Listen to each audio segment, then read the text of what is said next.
G'day guys, it's John Manchamelli here from Australian Property and Finance Mastery, where I teach you two things. One, how to pay off your home loan in 6 to 9 years. That's right, how to pay off your home loan in 6 to 9 years. And secondly, teach you all the 30 data metrics that has a positive correlation coefficient with capital growth.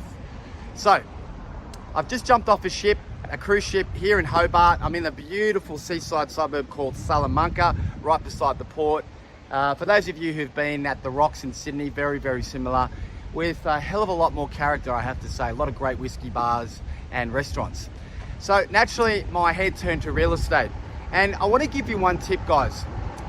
Now, when it comes to investing in property, we always want to make sure that we buy in a suburb that hasn't had more than 50% capital growth over a 3-year period.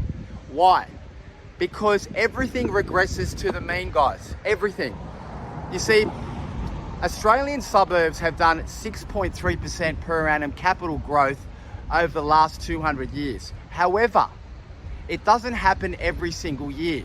What happens is a suburb typically does double-digit growth, 15, 20, 10% growth, and then it'll correct. It'll start going backwards.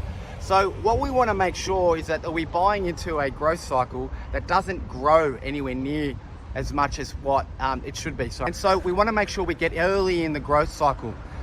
See, Hobart right now is going backwards.